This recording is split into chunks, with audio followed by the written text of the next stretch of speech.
Hey everybody, it's Kenny K here with 10 good horror movies of the 90s. Now, this is a personal list, okay? It's not a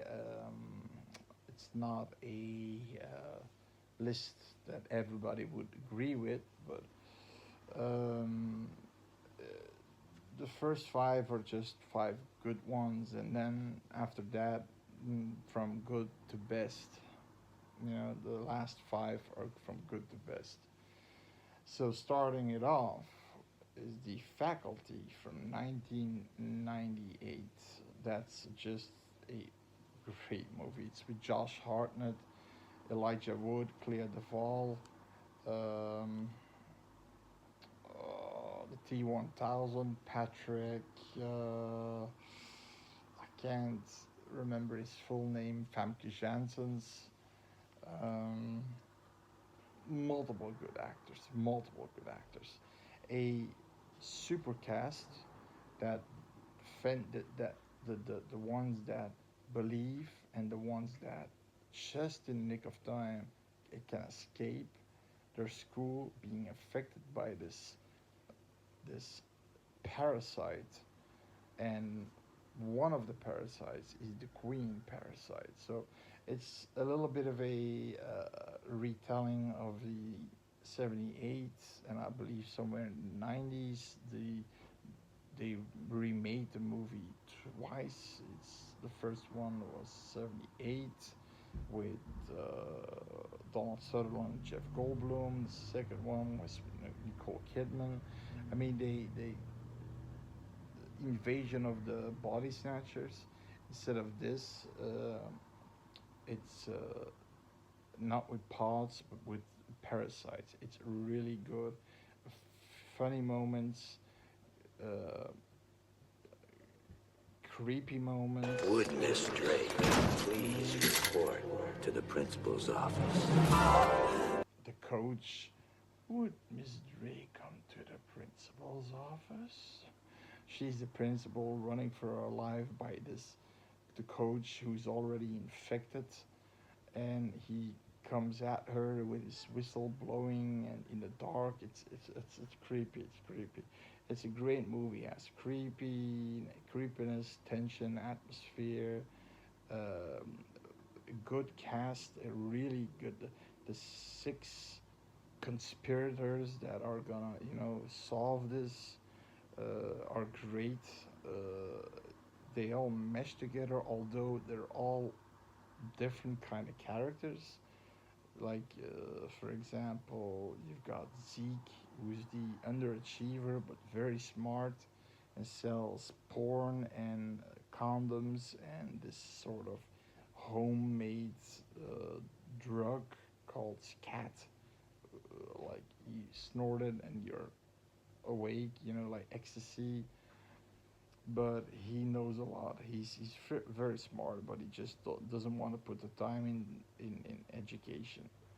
Then the second movie that and also the soundtrack in The Faculty is super great, super great. The second movie is Urban Legends from 1998. It's probably so you have Wes Craven's Scream in 1960, 1996. A little resurgence like Halloween did back in 78, but Halloween resurged like 12 years or something, 11, 12 years of slasher movies coming out. Every week, new ones came out. Some of them good, some of them more, some of them, I mean, good ones and shitty ones, but Scream was the catalyst for a little resurgence for about 2, 3 years, and Urban Legends, in my opinion, is the best one of the resurgence. It's a very original killer that kills um, uh, in the way urban legends are told, and it's some of them are really creepy. And the opening with Brad Dourif. I mean, that's just great. This somebody that Someone's in the back seat! and he can't say it because he's stuttering like a fool, and then eventually he can yell at somebody in the back seat. He saw it with an axe, so the axe killer in the back seat. I mean, it's so creepy. And then, you got a good cast. You got Joshua Hartnett, right? Joshua Jackson. Yeah, Joshua Jackson is Josh from I don't know now when our lives will be over. Dawson's Creek. He plays Josh, this douchebag fraternity boy. Um, Jared Leto is in this one as the guy who works for the school paper, and you know, I don't know the name of the final girl. And you got Rebecca Gaywright. She's excellent in this movie, excellent, and you'll know why. Uh, it's just a really original movie that does its own thing, that didn't copy Scream or other 80s horror movies. It did its own thing with urban legends. Then Halloween H2O. You know I gotta put it in there. I'm a Halloween fan, and I'm a fan of the Laurie Strode timeline until I this met him resurrection 15 years ago. I was told there was nothing left. Shit show. No reason, that no belongs conscience, in no understanding, Rosenthal's even the ass. most rudimentary I sense hope of life and he, death, good has or evil. explosive right or wrong. diarrhea, I met and then this. it disappears. Hopefully. Now, Halloween H2O, why Josh Hartnett was also in. He was doing this movie back to back with the faculty. He had the same haircut with the messy haircut that people were like complaining. You should go to the the set hair cutter or something like that. And he didn't. No. It's for another movie that I have to have the haircut because Zeke is a little sloppy and Jamie Lee Curtis is just you have LL Cool J and also a character of Dawson's Creek again, but I don't know her name. Denise Williams maybe or something. The blonde with the curls, the curly blonde. Um, I'm not sure what her name is. I'm not a big Dawson's Creek fan. I hated it. But that song is catchy. But what this movie has against it, it has that Scream vibe to it, because it's in that era after Scream, and it has that vibe, but it's still a Halloween movie. It's the sequel to the second movie, although there's certain things that are unexplained, like where are his burn wounds of Michael Myers, but Jamie Lee Curtis, going to another state, changing her name. There's even a script that was never filmed that the name Jamie Lloyd comes up, and that she runs to the toilet and spews everything out. She vomits because of her guilt that she had to leave her baby behind for safety. Not a good choice. Not a good choice. And she had a new baby with a new guy who was also not a good choice.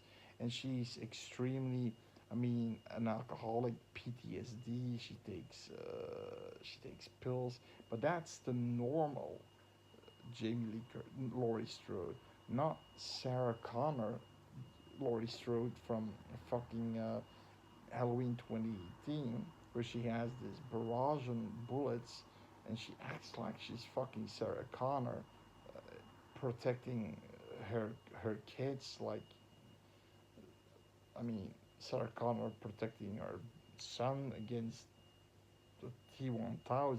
It's just no. And the ending, okay, I don't want to spoil too much, is way more personal. And, you know, the ending, and I'm gonna spoil that shit, in the trilogy is, let's put him in the blender. I mean, that's basically what it is. Let's, you know, let's just, everybody picks him up, you know, and pull him in the blender, a giant blender. That's basically what that machine is. No, no. All Haddonfield there, crowd surfing him into. First, he gets paraded down, then he gets crowd surfed. Let's put him in the blender! And then, no, no, no, no, no. Sorry, sorry, sorry. No, this one had a much more personal ending where they know this is the end. Both of them. There's almost a bittersweet ending in there. I liked it. And I liked the brother sister angle to me. So Halloween H2O 1998 is in my top 10 list. I know what it did last summer, although a few good actors, like the blonde guy, it's Ryan Phillips, I'm not sure if it's Ryan Phillips, and Jennifer Love Hewitt, but Freddie Prinze Jr., but Freddie Prinze Jr. is a fucking, he's a pussy. He, he, he, he gets slapped around by Ryan Phillips, our blonde bully, and he's a pussy. He's a pussy. Uh, Even when he wants to rescue Jennifer Love Hewitt as a final girl, he gets slapped around by this guy in his 50s and boom, slapped off the trawler, a fishing boat. Then the second movie is not. I mean, okay, he's the final savior. He eventually shows up to save her. He succeeds, but still, you know, but and the acting with Jennifer Love Hewitt when she finds the guy from The Big Bang Theory, what was his name? The guy was with the blonde chick. He's in the series with the blonde chick. Also in real life, he was with her, Kelly Kowalka or something. I don't know what a. She has a weird family name, and they find her. She finds him in her trunk with hundreds of crabs everywhere, filled to the brim. She goes away for 2 minutes, comes back, gone, body gone, crabs gone. There's not Don't even even. one. He was at there, the, God in the damn ground. it, and he was How wearing in your the jacket, fuck Barry. would a killer? Where'd he go? And then she does this thing where she's running. Where are you? I'm right here. Overacting it. But for the rest, this movie has the fisherman looks creepy. He uses a hook like the Candyman. There is some gore. There are some surprise kills. Um, and I liked it that first the killer played with them. Um, you know, I know what he did last summer, and that the blonde haired guy, the Ryan, I think Ryan Phillips. I'm not sure. I'm not sure if it's Phillips. Ryan, I know, but the Phillips, I'm not sure. He gets berserk, and he just, I liked him in this movie, and Tara Reid is also in this movie, I believe. Yeah, she was also in Urban Legends. I liked her a lot in that movie too. I mean, But I know what you did last summer is one of those movies that you'll put on and you'll have some what? Huh? Oh? And then okay, oh cool. Well, so there are cool things in there, but there are bad things in there. But it's one of the better slashers that came after Scream, right? Uh, so I do recommend this one. Then five, we go to the better ones. Predator 2, now from 1990. This one is kind of underrated. It's an underrated gem. It's did people wanted a second one again in the jungle or something, Cambodia or something in this, and the predators hunting. But I think people just wanted Schwarzenegger back. You know, the bulky Schwarzenegger, the first one with the team of bulky guys, Jesse the Body Ventura, uh, Sonny Landham, Carl Weathers, you know, Apollo Creed. I mean, but I don't, I don't know, man. This one was something different from jungle to urban, and I liked uh, the conflict between the Colombian drug gang and then uh,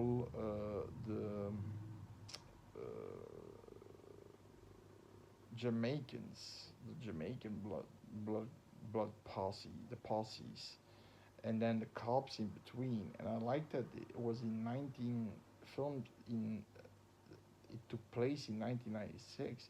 They basically like Leona is the same actress that plays Vasquez in Aliens. Uh, you have Hudson. I mean, it's over, man. Game over. And Vasquez, you know, the tough woman. I mean, she, you know, I mean,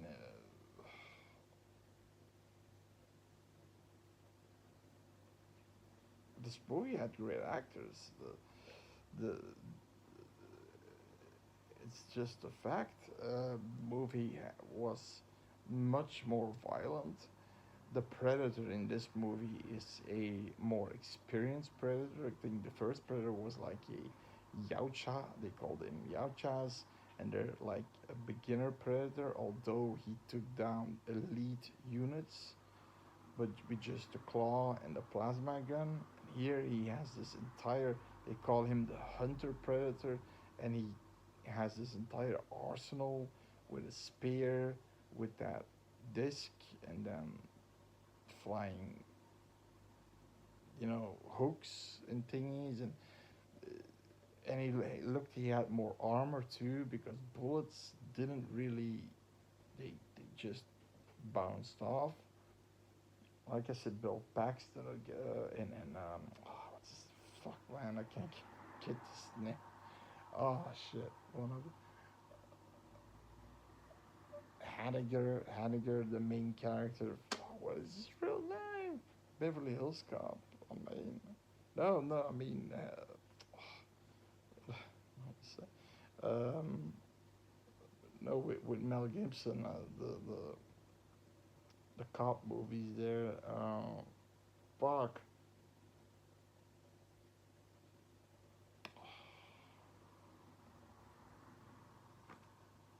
Can't remember his name. Hanniger is his name in the movie. He's good. I mean, he's a good replacement. And he actually, well, there's a moment when he takes off his shirt, he looks bulky. Um and there's this moment when the predator takes on a lot of people in this one. He's not afraid to take like one at a time. What the first one did, here he just takes out like five, six, 10 people at a time. Doesn't matter. Like when the Colombians are backed off by the police, and the leader El Scorpio says this cool line and takes a sniff of cocaine. El Scorpio is ready, and then you see something coming out of the. Come and get it! El Scorpio is ready! Scorpio had a grenade launcher, and you hear firing, and there were guys with a 50 caliber sniper that can bring down a fucking helicopter. I mean, with an M50 machine assault. I mean, sentry gun. You know, with a line of bullets. You know, there were these guys were pretty armed with flak jackets and shit. They were all gutted and lasered, and I like that a lot. I like that a lot. Danny Glover, sorry, Danny Glover. Now I had to know his name. Oh, Danny Glover. Okay, he plays Harrigan, and then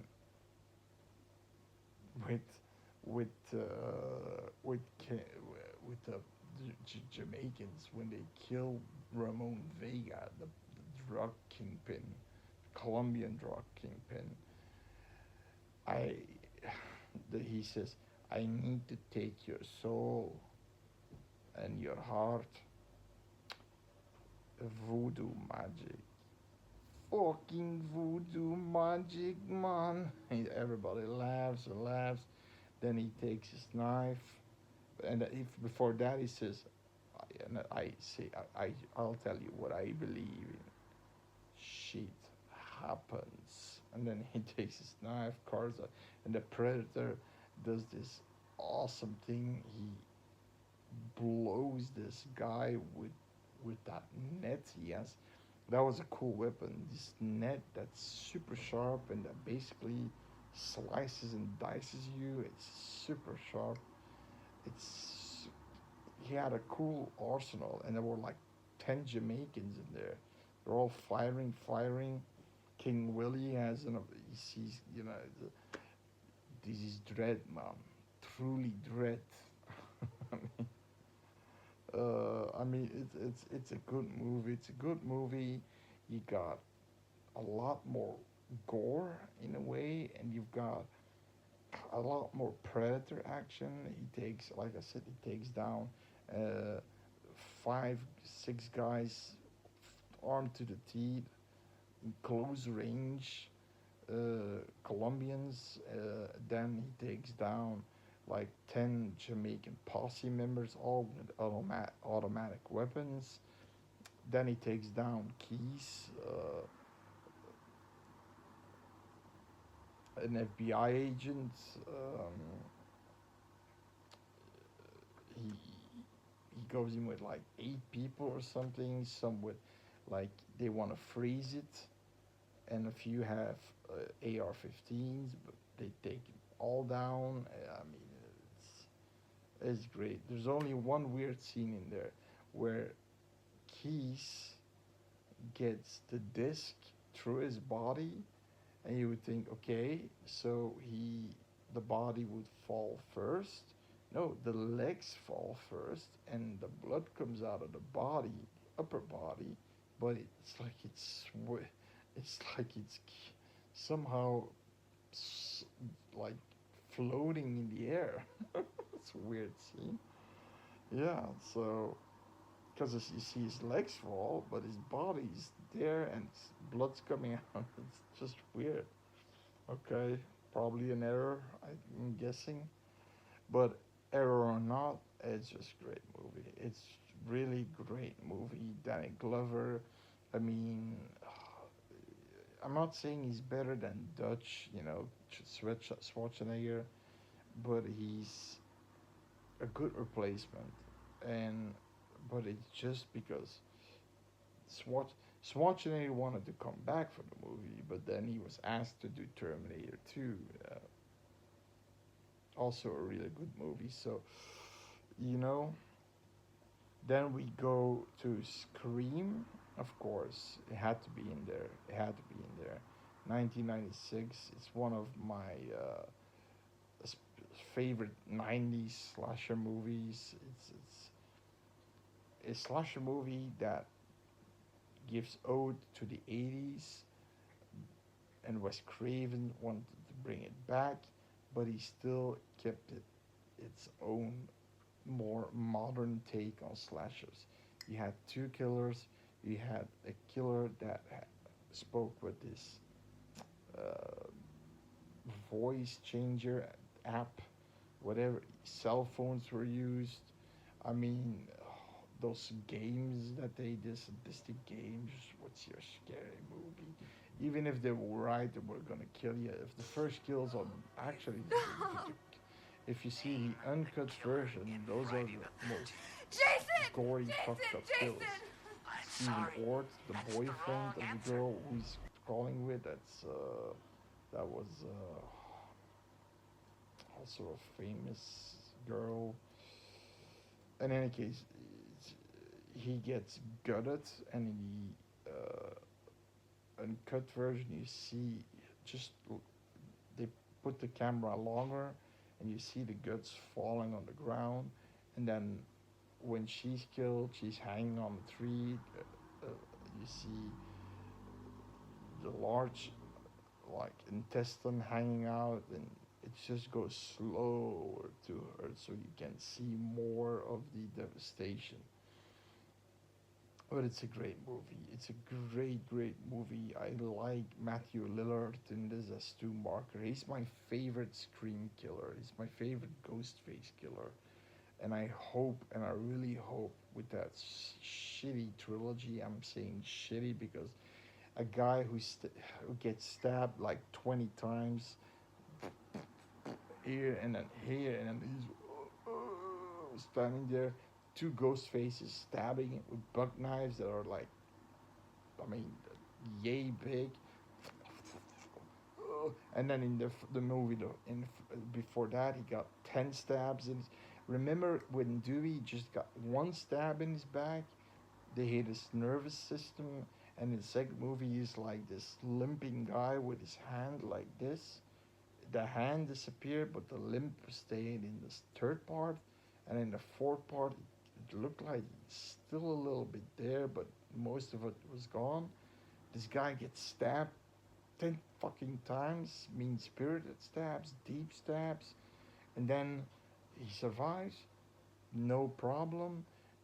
That's why I don't like but in the seventh movie, Nev Campbell should, for the fans, should come back, and Matthew Lillard, Stu, should come back. I'll show you a picture of the six, because if they don't, they played with our balls, our sweaty balls. I mean, listen, they put, especially in the sixth movie in New York, they put it so much clues that he's still alive. There's a whiteboard where all the killers are on the screen and all deceased, but Stu Marker is a question mark. He was asked originally to come back for the third movie, but with the shooting at Columbine, a school shooting or something, I'm not sure. They uh, they reset the they uh, delayed the movie and gave it's the only movie that has a PG rating because they didn't want the violence at that moment because of respect of the victims. But PG doesn't work in a slasher, and that's why the third is the worst one of them all, in my opinion. But Matthew Lillard was asked to come back from there to act from jail and basically control this posse of folk, a cult of ghost faces. But he's doing this now in the fifth and sixth one. So they're going with that cult, but I'm thinking he's going back. If they ask him, "Are you gonna come back?" He's saying, not for this movie, but he can't lie. He has this face that he does this thing with his eyes, and but anyhow, the first Scream movie. I mean, with Nev Campbell, Courtney Cox, uh, David Arquette, Matthew Lillard, uh, Skeet Ulrich. It's just good. It's so good. And the first time I watched that movie, I was so surprised that they did that with the second killer. Oh my god, I was so surprised. And it was clever, really clever, clever, very cleverly done in a way that you will not suspect like that person because the killer calls when that person is in jail and the killer calls and Sydney, if Campbell, receives that call. So it's, you know, it's a great movie. It's a great slasher movie. Recommended to all.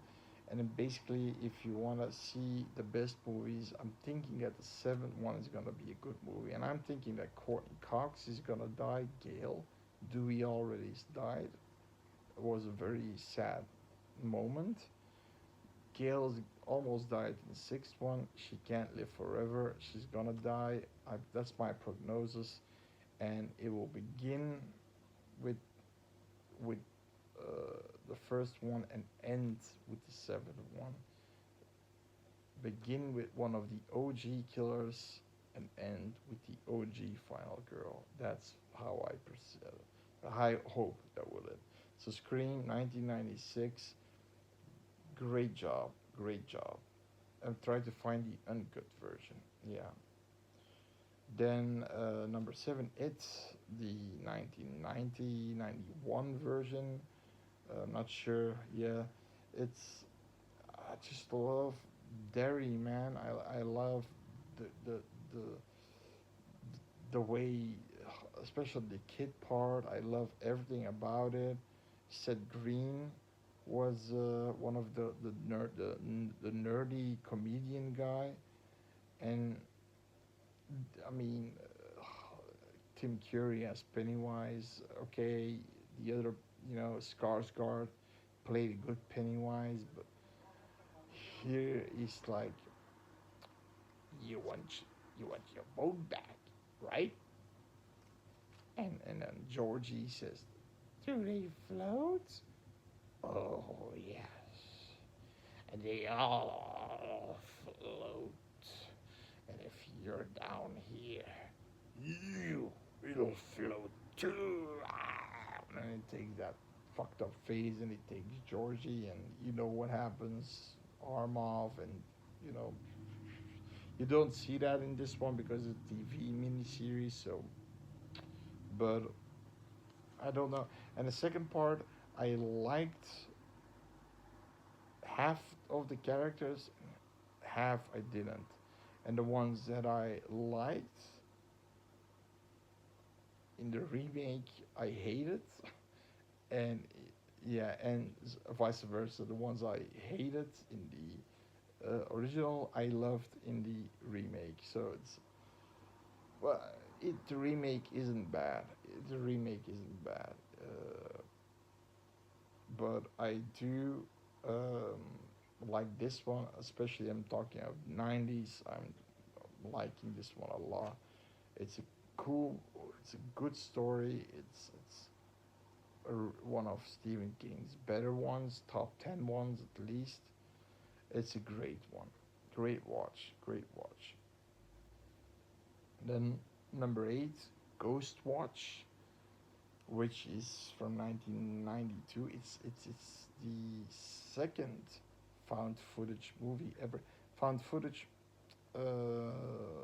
mockumentary style.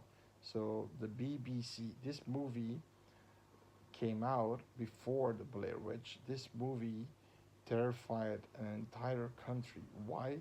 Because they used real presentators or news anchors and interviewers and show guest programmers. I mean, they used a lot of real famous English people from the BBC, and they go in this house, which is based on the Enfield hauntings, which is then uh, redid in the Conjuring 2, Ed and Lorraine Warren. Uh, it's creepy. It's a creepy movie.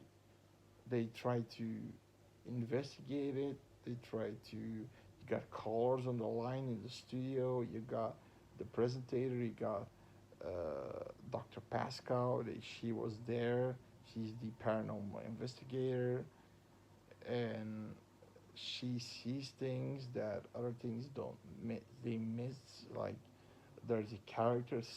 Apparently, if you Chris Stockman said this in his review, you can see the ghost called Mr. Pipes like at least 12 to 13 times, he said. But you really have to watch. Well, one time I saw him, it was clearly a man in a dress standing and looking towards them when the lights were out. But you can see him like more than 10 times throughout the entire movie. Oh, that's creepy. That's cool. That's cool. I'm always keeping my eyes open. I think I saw him a second time, but I never saw him 10 times. But it's cool. It's a creepy movie. The ending is super. Basically, what this Mr. Pipes did was through television created a massive seance which hits the entire which hit, everybody's watching this program.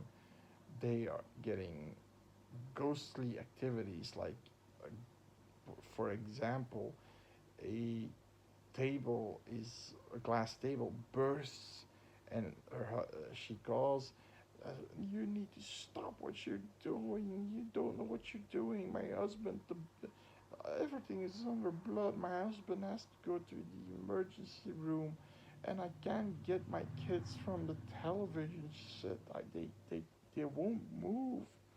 I mean, super creepy. They basically had this massive seance, and they didn't know it. And it's pretty. It's a good idea. It's a good idea, and it's a really that's a hidden gem. That's a really hidden gem. And the entire England population was so afraid of seeing this movie. They really thought, like the Blair Witch, they really thought this was real. But here they made it even a little bit better by using these BBC respected news anchors and shit like that. So they knew this is real, right? They're not gonna fuck fuck you over, right? And yeah, they did. Then in the ninth place, yes, is John Carpenter's, in my opinion, the last great movie, In the Mouth of Madness from 1995, with Sam Neill. Great, great, great movie. It's a little bit, you need to, it's a little bit more maybe complicated, but it does come together. And if you follow the story right, I had to see it for 2 or 3 times to get it. But Sutter Kane, they're looking for Sutter Kane, the writer who makes these horror books basically based on Stephen King, Sutter Kane, Stephen King, and the weirdness and the creepiness and the fucked up faces you see. It's pretty good. It's pretty good. And you have that guy from Ghostbusters 2, Vigo the Carpathian, the one on the one on the painting, he comes alive, right? At the end, hears it to his. It's like, Cain, give me back my son. And the door opens, and his son's standing there. Johnny boy, Johnny boy. That's just great. The way he asks, it's great. It's great and eerie because they arrive in this little town called Do you read Sutter Kane? Hobbsville or something, and it's creepy. It's creepy as hell. Nobody's there. Just a few kids, misfortunate kids like sharp teeth that are running after a dog, and they ignore them. You see a bloody axe in a stump. It's creepy. You know something's creepy is in there. It's a good movie. A really good movie. Uh, an integrated story. And then number 10, of course, the Blair Witch Project from 1999. It's just so well done. They used the elements for sound. They had a good reason to use a camera. One, to, you know, the, I actually had the privilege to see the 8 hours and 30-minute cut. Now, if somebody would laugh, uh, I saw it in pieces. Three cuts of 3 hours long, 3 hours and a few minutes long. Now, some things are just filmings of forests and stupid things. There are a few things in there, like when they're in the hotel room, um, that uh, they were doing this urban rap, but then for some reason, Heather and Mike have an argument and they go outside, and maybe that was a good thing to keep in there because then you see that there's some kind of tension between her and Mike, and you see that also in the movie when they're in the forest. Did you agree to do this But project? then I did. I agreed to there's a also scouted a out scene project. where Josh goes crazy, and he has a knife and he wants to attack Heather, and she runs away screaming towards Mike, and Mike's just saying he's just lashing out. Let him lash out. Eh, because that was after the scene where his stuff got, you know, was gone, and the stuff that he had was covered in that blue goo.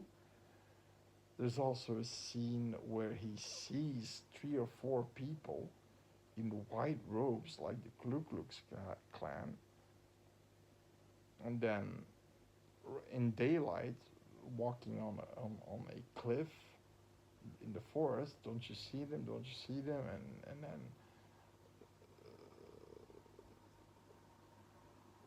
the other ones don't see them, so it's weird.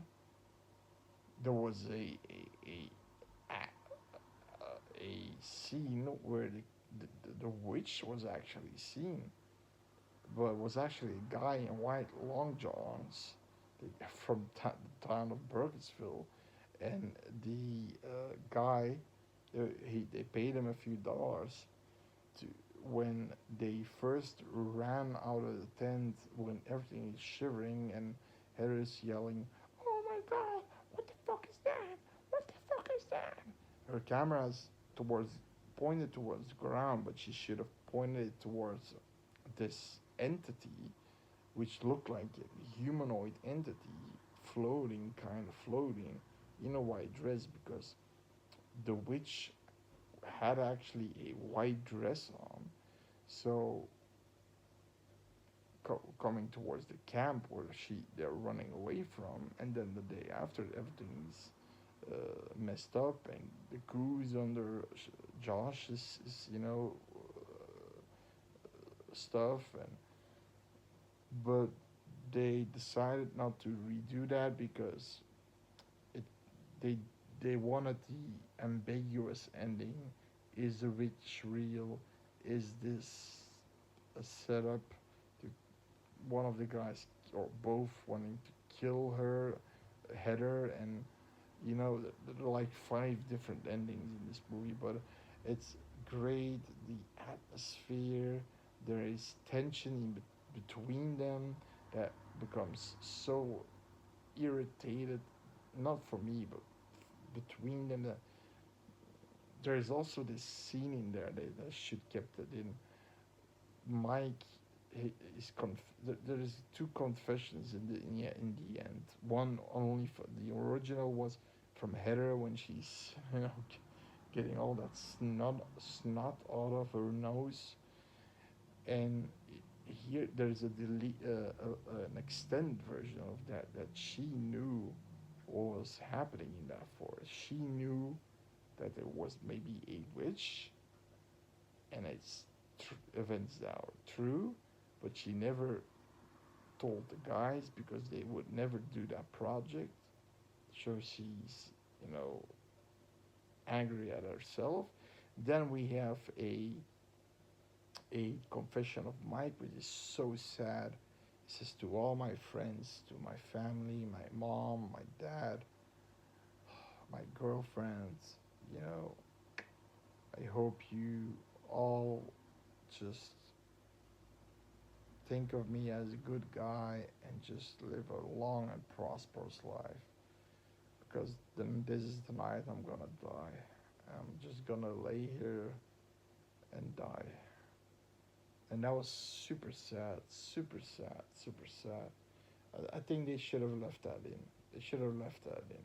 There were a few things that I should have left in, but in any case, this movie, even with all the pieces out, it's a great movie. It's a great movie. The investigation, it's a slow burn, but the investigation is interesting. The legend is interesting. Then the slow building irritation towards each other and the frustration and so on. It gets interesting. There's an original idea why they are holding the cameras for the lights. And also, when I sit with the confessions, when Mike ends his confession, Heather says, if I'm gonna die, I'm gonna die filming. I'm gonna die with my camera in my hands. That's what she said. So that's also a little bit of a reason why she wants to film and that she wants to have everything on tape. So no, it's a great movie. It's in my opinion, the best found footage movie. I know there is a 50-50% about this movie, but it's the best found footage movie.